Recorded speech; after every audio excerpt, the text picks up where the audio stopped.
যদি তেওঁলোকে পুলিচৰ হাতত ধৰা নিদিলে হয়, সেই মানুহখিনিয়ে তেওঁলোকক মেণ্টেলি হাৰাছমেণ্ট কৰিলেহেঁতেন আজিৰ পৰা 2 বছৰ পাছত হ'লেও, 3 বছৰ পাছত হ'লেও, 6 মাহৰ পাছত হ'লেও কোনো অভিজ্ঞ ব্যক্তিৰ মানসিকতাৰে এওঁলোক পৰিচালিত নহয়তো। গতিকে সেই 500 কোটি টকাৰে তেওঁলোকে নিজৰ জীৱনটো লাখ বিলাসিতাৰে পুনৰ আৰম্ভ কৰিব পাৰিব। নমস্কাৰ, মই ৰত্ন লৈ আহিছো এটি নতুন প্ৰসংগলৈ। চুমি বৰা, বিশাল বা তাৰ্কিক। কথাবোৰ ছ'চিয়েল মিডিয়াই হওক বা নিউজতেই হওক যিদৰে আলোচনা কৰিছে, তাৰ পৰা ফালৰি কাটি আমি বেলেগ ধৰণে ভাবিব পাৰো নেকি? চুমি বৰা বা বিশাল আটক হোৱা এয়া এক নাটক নহয়তো। আজি বিশাল 2000 কোটি টকাৰ মালিক। বিশালক ইতিমধ্যে পুলিচে জেৰা কৰি আছে। জেৰাৰ পৰা বহু ন তথ্য প্ৰকাশ পাইছে।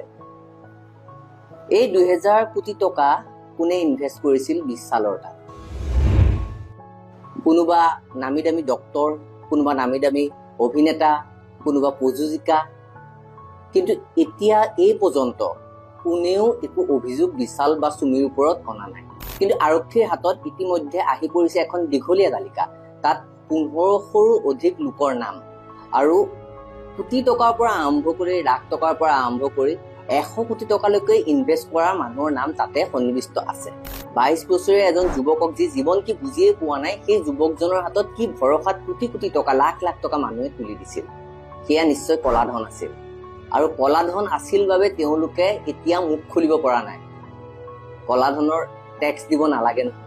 গতিকে নাটকখন বিশাল আৰু চুমিয়ে এনেদৰে ৰচিছিল নেকি?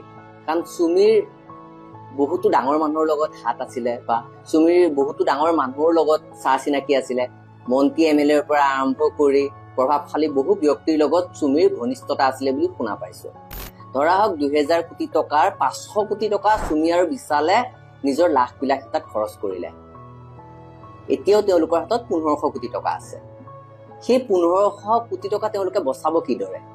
যদি তেওঁলোকে পুলিচৰ হাতত ধৰা নিদিলে হয়, সেই মানুহখিনিয়ে তেওঁলোকক মেণ্টেলি হাৰাছমেণ্ট কৰিলেহেঁতেন আজিৰ পৰা 2 বছৰ পাছত হ'লেও, 3 বছৰ পাছত হ'লেও, 6 মাহৰ পাছত হ'লেও হাৰাছমেণ্ট কৰিলেহেঁতেন তেওঁলোকৰ পইচাখিনি ঘূৰাই লাগে। গতিকে তেওঁলোকেতো ইতিমধ্যে পইচাবোৰ খৰচ কৰি আছে। তাৰ পৰা ৰক্ষা পাবৰ বাবে এয়া এক নতুন কৌশল নেকি? কোনো অভিজ্ঞ ব্যক্তিৰ মানসিকতাৰে এওঁলোক পৰিচালিত নহয়তো। ইয়াত একোটা যে মেনেজ নহ'ব তাৰ কি মানে আছে? কাৰণ ইয়াৰ আগতো এনেকুৱা হাজাৰ হাজাৰ কোটি টকা লুণ্ঠন বহুবাৰ অসমত সকলোৱে দেখিছে। সাৰদা কেলেংকাৰীকে কওক, ৰ'জভেলী কেলেংকাৰীকে কওক বা কাছাৰৰ 1000 কোটি টকা কেলেংকাৰীৰ কথাই কওক। যিসকলে কৰিছিল তেওঁলোক জানো আজিকালি মুকলি আকাশৰ তলতে ঘূৰি ফুৰা নাই? গতিকে বিশাল বা চুমিও এবছৰ, 2 বছৰ, 5 বছৰ বা 6 বছৰ পাছত হ'লেও মুকলি আকাশৰ তললৈ আহিব। তাৰ পাছত 5 বছৰত জানো আমি 100 কোটি টকা ঘটিব পাৰিম? বা 5 বছৰত আমি 5 কোটি টকাই জানো ঘটিব পাৰিম? 5 বছৰৰ পাছত যেতিয়া মুকলি আকাশৰ তললৈ আহিব, তেতিয়া তেওঁলোকৰ হাতত সকলোকে ভগাই মেলি হ'লেও 500 কোটি টকাটো থাকিব। গতিকে সেই 500 কোটি টকাৰে তেওঁলোকে নিজৰ জীৱনটো লাখ বিলাসিতাৰে পুনৰ আৰম্ভ কৰিব পাৰিব। সেয়েহে মই ভাবো এয়া এক কৌশল।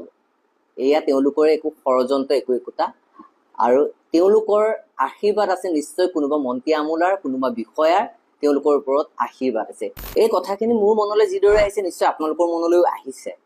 গতিকে মই যিদৰে ভাবিছো আপোনালোকে নিশ্চয় কোনোবাটো কোণৰ পৰা তেনেদৰে নভবাকে থকা নাই। যদি ভবা নাই এবাৰ ভাবি চাবচোন, দুখবোৰ জানো আমাৰেই নহয়? আমিয়ে জানি শুনি তেওঁলোকৰ নিচিনা মানুহৰ হাতত পইচাবোৰ জমা দিছো।